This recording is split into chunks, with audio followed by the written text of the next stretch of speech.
आज के इस लेक्चर में हम डिस्कस करेंगे acceptance criteria for compressive strength of concrete. Acceptance criteria का मतलब है, फॉर एग्जांपल आपने कुछ क्यूब टेस्ट किए हैं, उससे जो टेस्ट रिजल्ट्स यानी कि जो स्ट्रेंथ आई है क्यूब सैंपल्स की, वो एक्सेप्टेबल है या नहीं। मतलब टेस्ट कब फेल माना जाएगा और कब पास, इसका डिस्कशन हम इस लेक्चर में करेंगे। ठीक है। एक्सेप्टेंस क्राइटेरिया चेक करने से पहले हमें उन सैंपल्स की वैलिडिटी भी चेक करना होता है। तो टेस्ट सैंपल्स की वैलिडिटी कैसे चेक की जाती है, ये भी हम इस लेक्चर में डिस्कस करेंगे। एक्सेप्टेंस क्राइटेरिया के लिए मैं पहले भी एक लेक्चर बना चुका हूं, लेकिन उस लेक्चर में ऑडियो और वीडियो की स्पीड कुछ मिसमैच हो गई थी और लेक्चर भी अधूरा था। तो आज का ये जो लेक्चर है ये एक कंप्लीट लेक्चर है, तो मेरी आपसे रिक्वेस्ट रहेगी कि पूरा वीडियो ध्यान से देखें। देखिए, सबसे पहले समझिए कि सैंपल क्या होता है। तो देखिए, एक सैंपल का मतलब होता है 3 स्पेसिमेन यानी कि 3 क्यूब्स। ठीक है। IS 456 2000 का एक क्लोज है, क्लोज नंबर 15.3, पेज नंबर है 29। इसमें सैंपल को डिफाइन किया है। इसमें क्लियर लिखा है कि 3 test specimen shall be made for each sample. अब देखते हैं हम वैलिडिटी ऑफ टेस्ट सैंपल। इसके लिए IS 456 2000 का क्लोज नंबर है 15.4, पेज नंबर है 29। तो देखिए, ये क्लोज दो बातें कहता है। पहला तो ये कि the test results of sample shall be the average of the strength of 3 specimen, यानी कि किसी भी सैंपल की स्ट्रेंथ उसके तीनों स्पेसिमेंस की स्ट्रेंथ के एवरेज के बराबर होगी। ठीक है। और दूसरा ये क्लोज कहता है कि the individual variation should not be more than ±15% of the average if more test results of the sample are invalid, यानी कि हर एक टेस्ट स्पेसिमेन की स्ट्रेंथ का एवरेज स्ट्रेंथ से वेरिएशन ±15% से ज़्यादा नहीं होना चाहिए, नहीं तो टेस्ट सैंपल इनवैलिड माना जाएगा। ठीक है। इंडिविजुअल स्पेसिमेन की स्ट्रेंथ का एवरेज से वेरिएशन निकालने के लिए हमें यह फॉर्मूला यूज करना है, percentage variation is equal to strength of specimen minus average strength upon average strength multiply by 100। आइए इसको एक एग्जांपल से समझते हैं। फॉर एग्जांपल, हमारे पास M25 ग्रेड कंक्रीट का एक सैंपल है जिसमें 3 स्पेसिमेन यानी कि 3 क्यूब्स हैं। एक क्यूब की स्ट्रेंथ है 28.5 न्यूटन पर mm स्क्वायर, दूसरे की है 26 न्यूटन पर mm स्क्वायर और तीसरे की है 29 न्यूटन पर mm स्क्वायर। ठीक है।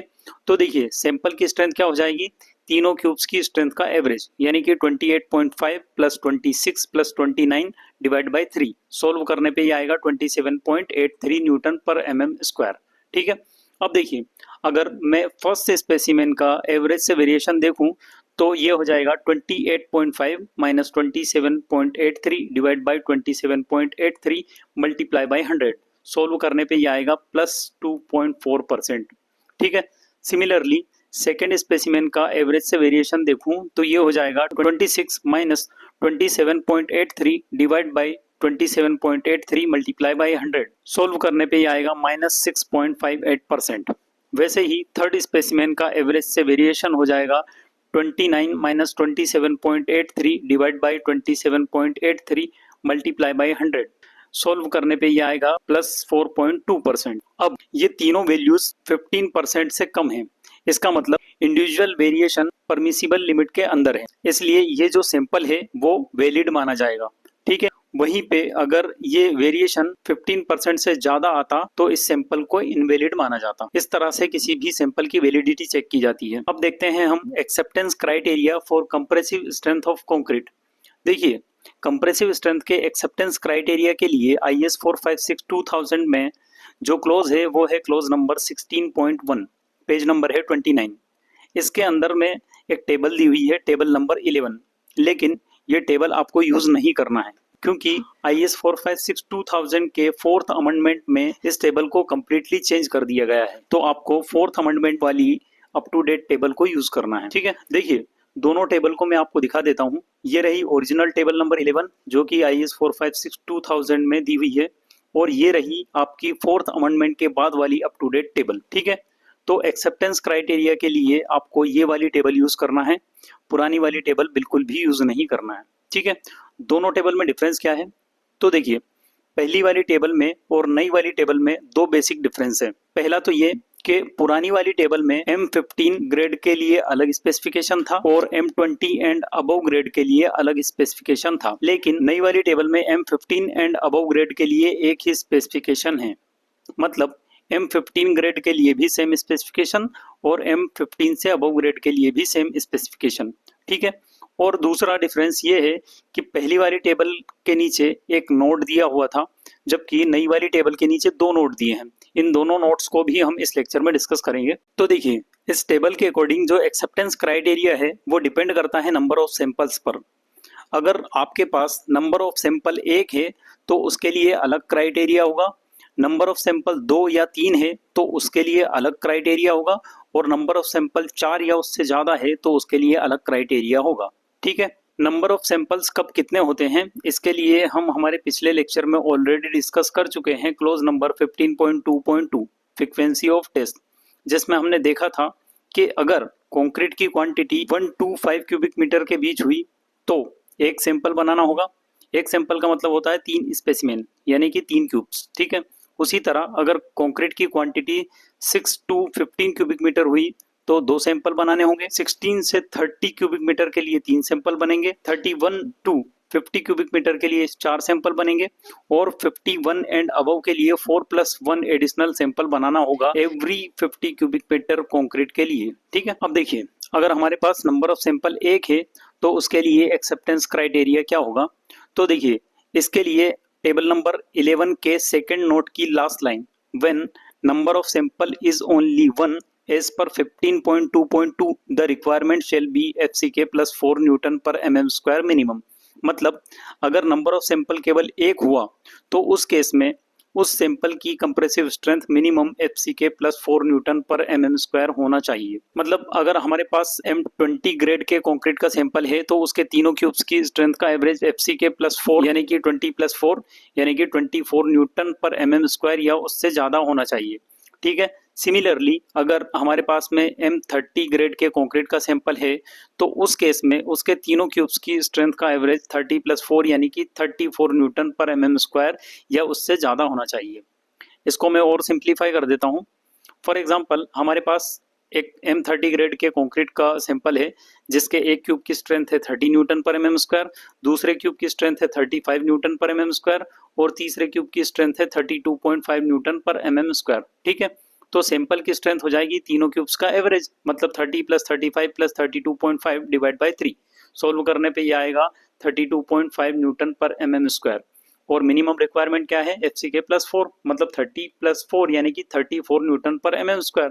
मतलब मिनिमम स्ट्रेंथ होना चाहिए 34 न्यूटन पर mm स्क्वायर, लेकिन आई कितनी है 32.5 न्यूटन पर mm स्क्वायर।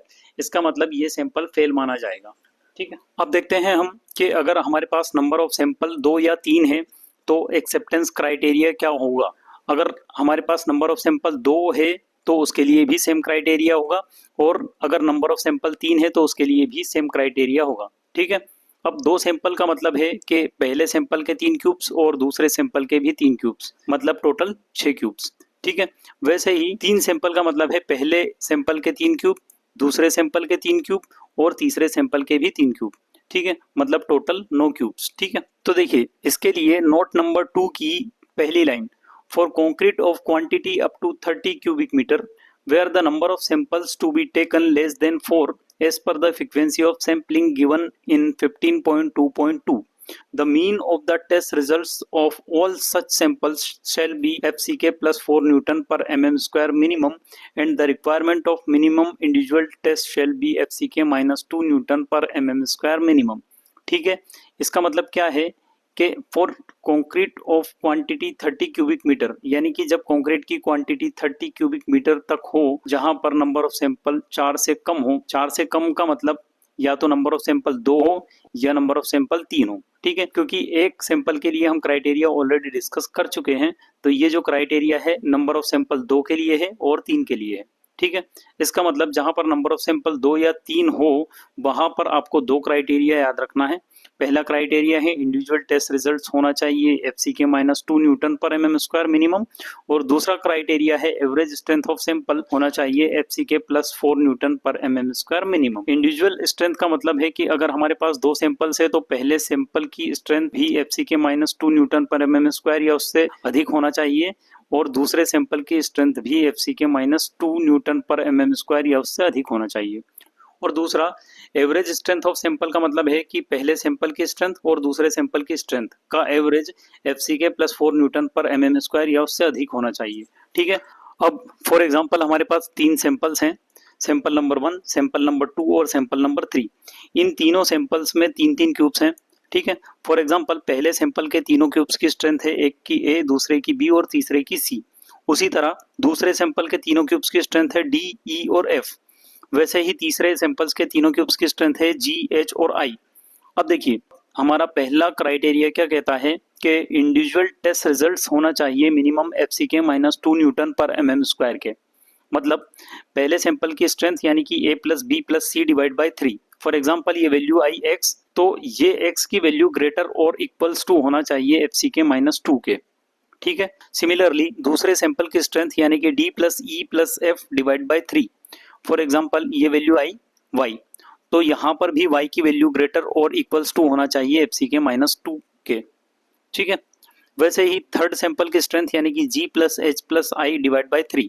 फॉर एग्जाम्पल ये वैल्यू आई z, तो यहाँ पर भी z की वैल्यू ग्रेटर और इक्वल टू होना चाहिए FCK माइनस 2 से। ठीक है, और दूसरा क्राइटेरिया क्या है कि एवरेज स्ट्रेंथ ऑफ सैंपल होना चाहिए मिनिमम FCK प्लस 4 न्यूटन पर mm²। मतलब तीनों सैंपल्स की स्ट्रेंथ का एवरेज यानी कि x, y और z का average greater or equals to होना चाहिए FCK प्लस 4 से।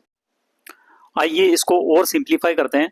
फॉर एग्जाम्पल हमारे पास 3 सैंपल्स हैं, सैंपल नंबर 1, सैंपल नंबर 2 और सैंपल नंबर 3, और ग्रेड ऑफ कंक्रीट है M30 यानी कि FCK की वैल्यू है 30 न्यूटन पर mm²। ठीक है, तो अब फॉर एग्जांपल सैंपल नंबर 1 के तीनों क्यूब्स की स्ट्रेंथ है, एक की 27.5 न्यूटन पर mm², दूसरे की 28 न्यूटन पर mm², तीसरे की 28.5 न्यूटन पर mm²। वैसे ही सैंपल 2 के तीनों क्यूब्स की स्ट्रेंथ है 34, 36 और 32 न्यूटन पर mm²। सैंपल 3 के तीनों क्यूब्स की स्ट्रेंथ है 36, 40 और 38 न्यूटन पर mm²। ठीक है, अब हमें बताना है कि ये सैंपल्स एक्सेप्टेबल है या नहीं। तो देखिए हमारा पहला क्राइटेरिया क्या है कि इंडिविजुअल टेस्ट रिजल्ट्स होना चाहिए मिनिमम FCK माइनस 2 न्यूटन पर mm² के। FCK माइनस 2 मतलब 30 माइनस 2 यानी कि 28। मतलब हर एक सैंपल की स्ट्रेंथ 28 न्यूटन पर mm² या उससे ज्यादा होना चाहिए। ठीक है, तो पहले सैंपल की स्ट्रेंथ क्या हो जाएगी, पहले सैंपल्स के तीनों क्यूब्स का एवरेज यानी कि 27.5 plus 28 plus 28.5 divide by 3। Solve करने पे आएगा 28। सिमिलरली दूसरे सैंपल की स्ट्रेंथ हो जाएगी 34 plus 36 plus 32 divide by 3। Solve करने पे आएगा 34। तीसरे सैंपल की स्ट्रेंथ हो जाएगी 36 प्लस 40 प्लस 38 डिवाइड बाई 3। ये सोल्व करने पे आएगा 38। तीनों वैल्यूज 28 या उससे अधिक है, मतलब तीनों सैंपल्स इंडिविजुअली तो पास है। अब दूसरा क्राइटेरिया क्या है कि एवरेज स्ट्रेंथ ऑफ सैंपल होना चाहिए मिनिमम FCK प्लस 4। मतलब तीनों सैंपल्स की एवरेज स्ट्रेंथ FCK प्लस 4 मतलब 30 प्लस 4 यानी कि 34 या उससे अधिक होना चाहिए। ठीक है, तो चलिए चेक करते हैं। तीनों सैंपल्स की एवरेज स्ट्रेंथ यानी कि 28 plus 34 plus 38 divide by 3। Solve करने पे आएगा 34 और हमें चाहिए कितना था, मिनिमम 34। मतलब ये तीनों सैंपल्स एक्सेप्टेबल है। अब देखते हैं जब हमारे पास नंबर ऑफ सैंपल 4 या उससे ज्यादा हो तब क्या क्राइटेरिया होगा। ठीक है, तो देखिए इस केस में भी आपको 2 क्राइटेरिया याद रखना है। पहला तो ये कि इंडिविजुअल टेस्ट रिजल्ट्स होना चाहिए मिनिमम FCK माइनस 3 न्यूटन पर mm² के, और दूसरा क्राइटेरिया है mean of 4 non overlapping consecutive test results shall be greater or equals to FCK plus 0.825 times of established standard deviation, या फिर FCK plus 3 whichever is higher. यानी कि 4 non overlapping consecutive test results का जो average है वो FCK plus 0.825 times of established standard deviation या FCK plus 3 दोनों का जो मैक्सिमम होगा उससे बड़ा या बराबर होना चाहिए। ठीक है, अब देखिए यहाँ पर आपको 2 चीजें समझना है। एक तो group of 4 non overlapping consecutive test results का क्या मतलब है, और दूसरा एस्टेब्लिश्ड स्टैंडर्ड डेविएशन का क्या मतलब है। ठीक है, तो देखिए पहले हम देखते हैं group of 4 non overlapping consecutive test results. ठीक है, तो इसके लिए देखिए फॉर एग्जांपल हमारे पास 20 सैंपल्स हैं, हर एक सैंपल में 3 क्यूब्स हैं। ठीक है, इन सैंपल्स को मैं नाम दे देता हूँ, सैंपल नंबर 1, 2, 3, 4, 5, 6 और इस तरह से 20 तक।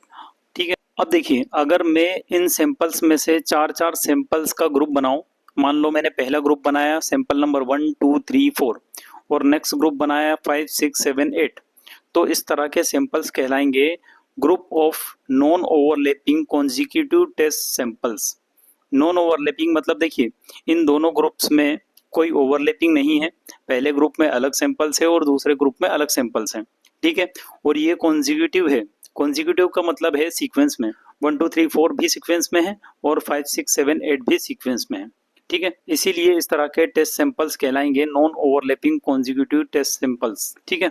और अगर मान लो दूसरे केस में मैं पहला ग्रुप बनाऊं सैंपल नंबर 1 2 3 4 और अगले ग्रुप में बनाऊं 4 5 6 7, तो देखिए इस केस में सैंपल कॉन्जिक्यूटिव तो है, मतलब सीक्वेंस में तो है, लेकिन नॉन ओवरलैपिंग नहीं है, ओवरलैपिंग है, दोनों ग्रुप में सैंपल नंबर 4 ओवरलैप हो रहा है, ठीक है। इसलिए इस तरह के सैंपल्स कहलाएंगे कॉन्जिक्यूटिव बट ओवरलैपिंग सैंपल्स। अब देखिए एस्टेब्लिश्ड स्टैंडर्ड डेविएशन का क्या मतलब है, तो देखिए एस्टेब्लिश्ड स्टैंडर्ड डेविएशन का मतलब है कि हमें एक स्टैंडर्ड डेविएशन की वैल्यू एस्टेब्लिश करना है कुछ सैंपल्स को लेकर, ठीक है। अब वो कैसे करते हैं, तो देखिए इसके लिए हमें क्या करना होगा कि मिनिमम 30 सैंपल्स हमें बनाने होंगे, ठीक है। और उन 30 सैंपल्स की 28 डेज क्यूरिंग करने के बाद कंप्रेसिव स्ट्रेंथ भी हमें निकालना होगा, ठीक है। फॉर एग्जांपल ये रहे वो 30 सैंपल्स और मान लो इनकी 28 डेज की कंप्रेसिव स्ट्रेंथ है x1 x2 x3 x4 up to x30, ठीक है। अब स्टैंडर्ड डेविएशन निकालने का जो फॉर्मूला है वो है standard deviation sigma is equal to under root of summation i is equal to 1 to n x i minus x bar का स्क्वायर अपॉन n। यहाँ पर x i is equal to है x1 x2 x3 x4 up to x30 और x बार है average of all 30 samples यानी कि x1 plus x2 plus x3 plus x4 up to x30 divide by 30 और n है number of samples यानी कि 30, ठीक है। तो इस फॉर्मूले को मैं सिंप्लीफाई करूँ तो ये हो जाएगा under root of x1 minus x bar का square plus x2 minus x bar का square plus x3 minus x bar का square up to x30 minus x bar का स्क्वायर डिवाइड बाय 30। इस फॉर्मूले का यूज करके हम जो स्टैंडर्ड डेविएशन की वैल्यू फाइंड आउट करेंगे वही कहलाएगा हमारा एस्टेब्लिश्ड स्टैंडर्ड डेविएशन, ठीक है। और इसी को यूज करेंगे हम हमारे एक्सेप्टेंस क्राइटेरिया के लिए। अब देखिए कई बार क्या होता है कि हम एस्टेब्लिश्ड स्टैंडर्ड डेविएशन की वैल्यू एस्टेब्लिश नहीं कर पाते, क्यों, क्योंकि ये एक टाइम टेकिंग प्रोसेस है, इसमें हमें मिनिमम 30 सैंपल्स कास्ट करने होते हैं, फिर उनको 28 डेज क्यूरिंग करने के बाद स्ट्रेंथ निकालनी होती है, उसके बाद हमें एस्टेब्लिश्ड स्टैंडर्ड डेविएशन की वैल्यू मिलती है। तो देखिए जब हमारे पास एस्टेब्लिश्ड स्टैंडर्ड डेविएशन की वैल्यू नहीं होती है तो उस केस में हमें क्या करना होता है, तो देखिए इसका सॉल्यूशन भी हमें टेबल नंबर 11 के नोट नंबर 1 में दिया हुआ है। इसमें लिखा है in the absence of established standard deviation the value given in table 8 में be assumed and attempt shall be made to obtain results of 30 samples as early as possible to establish the value of standard deviation. यानी कि established standard deviation की absence में table number 8 में जो assumed standard deviation की value दी हुई है उसको हम यूज कर सकते हैं और जल्दी से जल्दी हमें 30 सैंपल्स लेकर एस्टेब्लिश्ड स्टैंडर्ड डेविएशन की वैल्यू एस्टेब्लिश करना होता है, ठीक है। तो देखिए ये रही हमारी टेबल नंबर 8 जो कि IS 456-2000 में दी हुई है, लेकिन अमेंडमेंट नंबर 4 में इस टेबल में भी थोड़ा अपडेट किया है, तो आपको अपडेटेड टेबल का यूज करना है। तो देखिए ये रही 4th अमेंडमेंट के बाद वाली up to date table number 8, ठीक है। इस टेबल के एक कॉलम में दिया है ग्रेड ऑफ कंक्रीट और दूसरे कॉलम में दिया है value of assumed standard deviation, यानी कि स्टैंडर्ड डेविएशन डिपेंड करता है ग्रेड ऑफ कंक्रीट पर। इसमें M10 और M15 के लिए अज्यूम्ड स्टैंडर्ड डेविएशन की वैल्यू दी हुई है 3.5 न्यूटन पर mm स्क्वायर, M20 और 25 ग्रेड के लिए है 4 न्यूटन पर mm स्क्वायर और M30 से लेकर M60 तक के लिए है 5 न्यूटन पर mm स्क्वायर, ठीक है। अब देखिए इस टेबल से एक बात और क्लियर होती है कि M60 से अबव ग्रेड के कंक्रीट के लिए अज्यूम्ड स्टैंडर्ड डेविएशन की वैल्यू हमारे पास नहीं है, मतलब M60 से अबव ग्रेड के लिए हमें एक्चुअल ट्रायल से ही एस्टेब्लिश्ड स्टैंडर्ड डेविएशन की वैल्यू निकालना होगा। इस टेबल के नोट नंबर 2 में भी यही बात लिखी हुई है। इसी के साथ वीडियो समाप्त करते हैं, मिलते हैं अगले वीडियो में।